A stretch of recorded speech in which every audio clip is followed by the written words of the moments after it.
good return for it.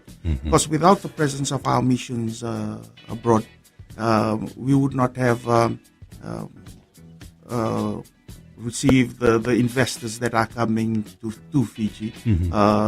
Tourism is another area.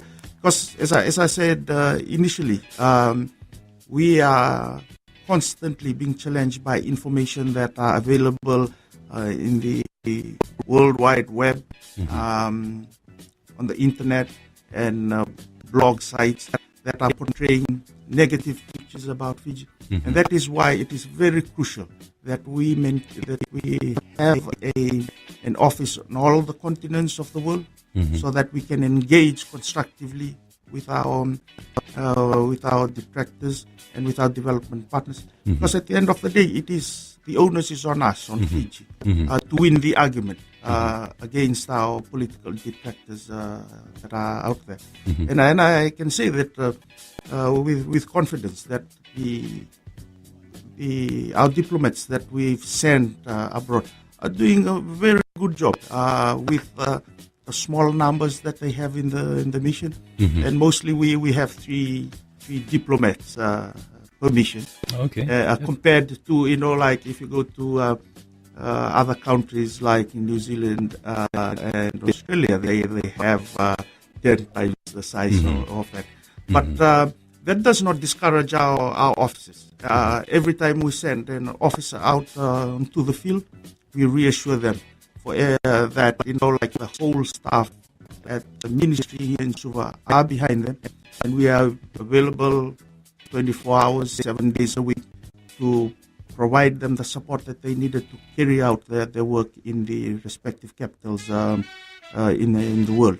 So for us, it's a constant engagement between our missions and headquarters, so that we minimize the risk. We minimize the loss to the government of Fiji. But it is essential. I know there has been some criticism of why we are out there. Why can't we use these resources, in other development areas here in Fiji? But I can say Fiji is part of the global community. We are no longer an island, although physically we are. But without these connections to the international community, we might not be positioned to reap the benefits of the global economy or the global community out there. So it is quite essential that we are out there promoting, defending, and flying the flag for Fiji. And that is what we are doing 24/7 out there. And although the numbers are small in the missions and here in the ministry, but as I said, the onus is on us here at the ministry, to work smartly, so to speak, and focus on issues where we can realize tangible outcomes for Fiji. And that is the assurance I want to give to your listeners today, that your diplomatic missions out there are available to all our travelers of Fiji nationals, wherever they may be. They can call in and register on the missions, on our missions abroad. And secondly, we are available online too. The ministry has launched a very proactive, user-friendly website, and we are on Twitter, Facebook.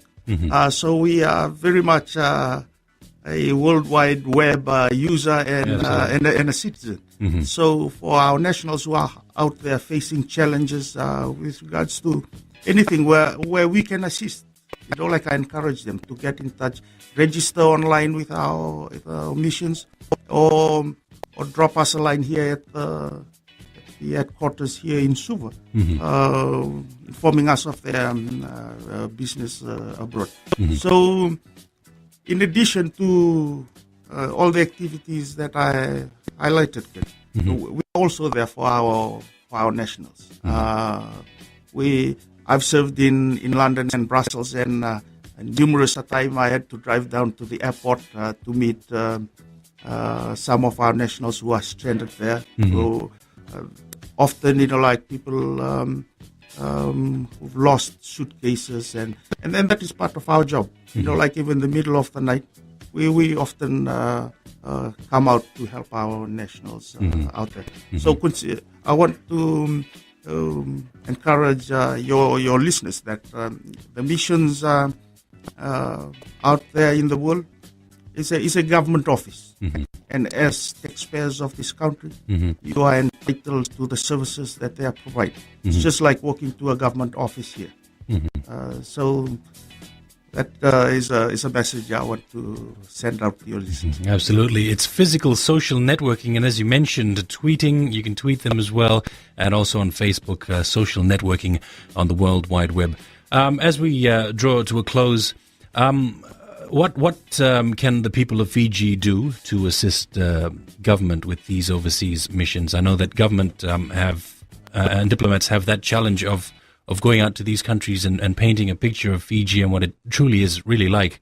What can we do here back home? Well, there are increasing numbers of Fiji nationals who are traveling abroad nowadays.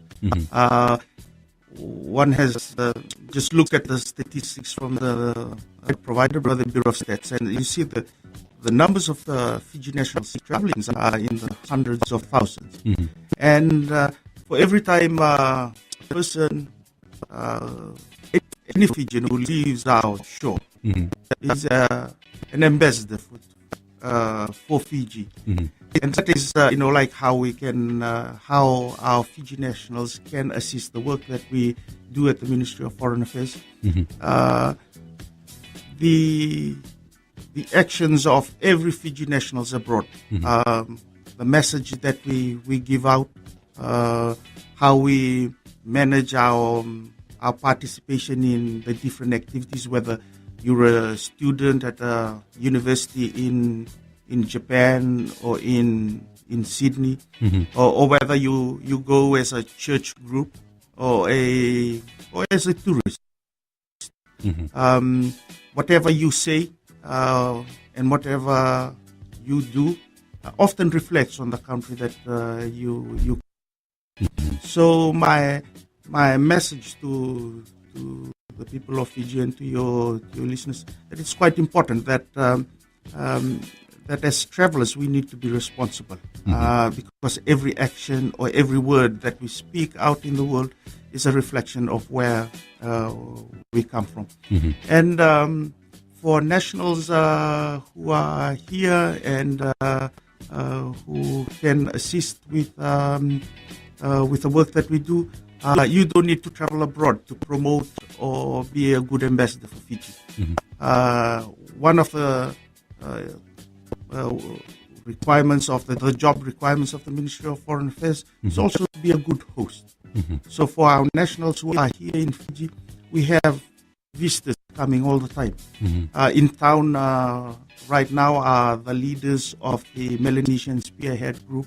So every little gesture that you show our visitors there and make them feel a little bit more welcome and to relax and enjoy our beautiful country goes a long way in furthering the positive image of Fiji that's already out there.